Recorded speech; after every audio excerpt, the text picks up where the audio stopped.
Hi, everybody. I'm David Asman. Thanks for joining us tonight. Teeing off the show, standing up to the feds. Now, most Americans, by almost any poll now, don't like what the feds are planning to do with health care.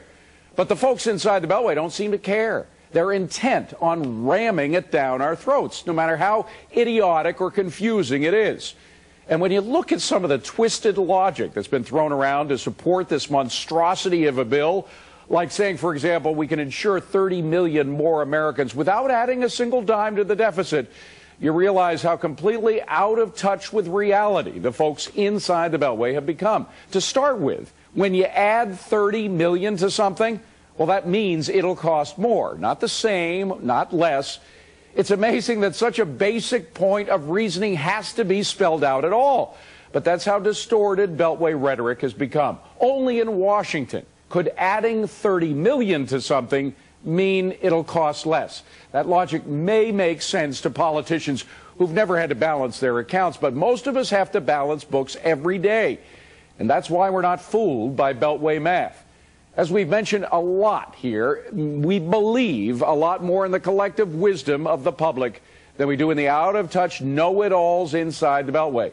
And the public aren't just sitting back and taking it anymore. The Tea Parties, they were the first salvo against Beltway arrogance, but now the opposition is becoming a little more focused in the form of direct legal attacks against what the feds want to do. Florida is among a growing list of states debating a proposed amendment to its own state constitution that would try to block much of the federal health care reform on grounds that it tramples individual liberty. We'll talk about how in just a moment. The process, though, is called nullification.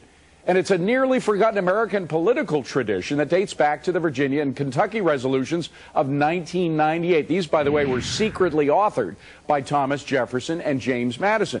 They asserted that states could judge for themselves whether the federal government had overstepped its bounds.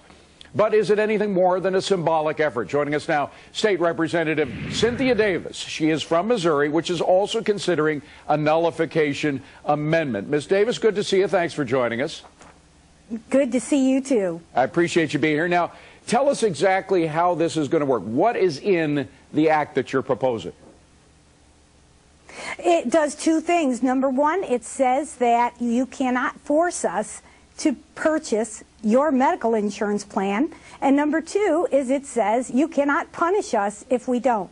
So I'm enthused about it because it's the right time and it's the right way to stand up to a bully. All right. Now, a lot of people have focused on that and questioned the constitutionality of forcing people who don't have, like folks like me, frankly. When I was in my 20s, I didn't have insurance. I didn't think I needed it. I was healthy. Thankfully, nothing bad happened to me. But millions of those people in the uninsured category are in the same position. They really don't want it. You think it's unconstitutional to force them to get it? Well, first of all, I'm a little bit fatigued with all the people vilifying the people with no insurance.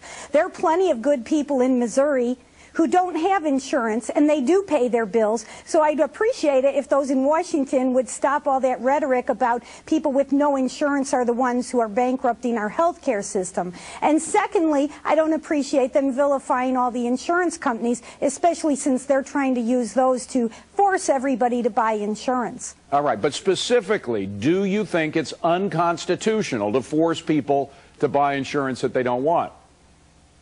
Oh, it's outrageously unconstitutional, and I am sorry that our Congress doesn't have a history lesson and doesn't have a Constitution lesson, but they're about to get one.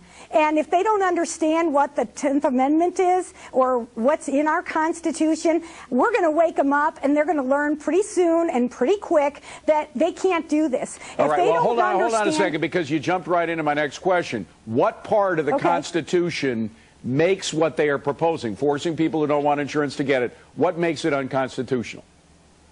The 10th Amendment says that they cannot come up with any law, no matter how grandiose they think it is, unless they have constitutional authority to do so. So there's not one word in the U.S. Constitution that says they have a right to propose health care legislation. All right, now you know of the Supremacy Clause. The Supremacy Clause essentially states that if there's a conflict between the federal law, assuming that this health care bill becomes law, and a state law. The state law loses. What do you do about the supremacy clause?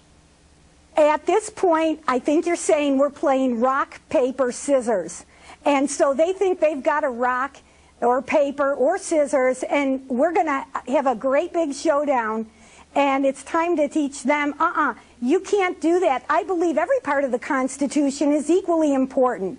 And our founding fathers, there is a supremacy clause, but it only says that they have the right to do that which they already have the right to do. They don't have the right to do health care. And I wish some of them in Congress would wake up and read it, because they'd see for themselves there's nothing in there. The word health care and insurance do not appear anywhere in the U.S. Constitution. I say checkmate. Well, hold on a second, Cynthia. I think what you may have just said represents common sense as opposed to what's in that health care bill. But Jenny Beth, the question of whether or not the Tea Party movement, which has been kind of amorphous, differs depending on which states you go to. I mean, after all, it's composed of a lot of libertarian-minded people who are independents and think independently, whether that can sort of coalesce in a movement that could push through measures like the one Ms. Davis is trying to push through.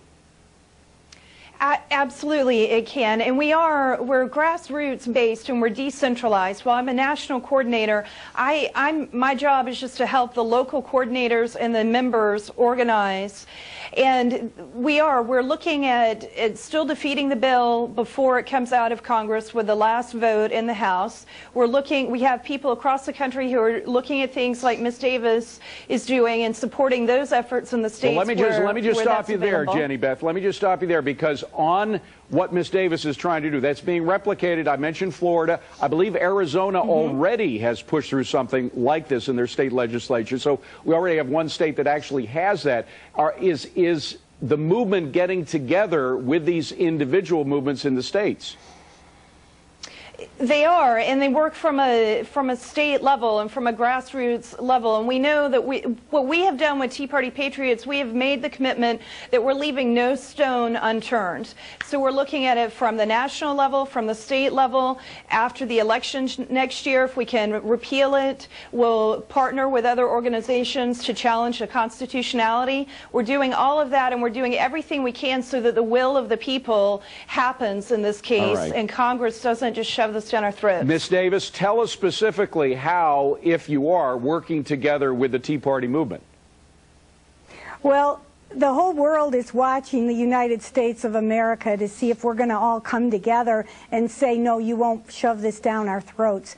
And I love everybody in the Tea Party movement. Well, yeah, maybe we're all not all that organized, and maybe we're not all connected up, but there's something very beautiful about the American spirit that stands up and shakes our fist at the big bullies, especially when they're acting like they're deaf. Maybe if we yell a little louder, they'll be able to hear us in Washington. All right. Well, our audience is hearing you right now, the audience of Scoreboard. I wish we had more time. We got to leave it at that. But all of you, please come back and see us.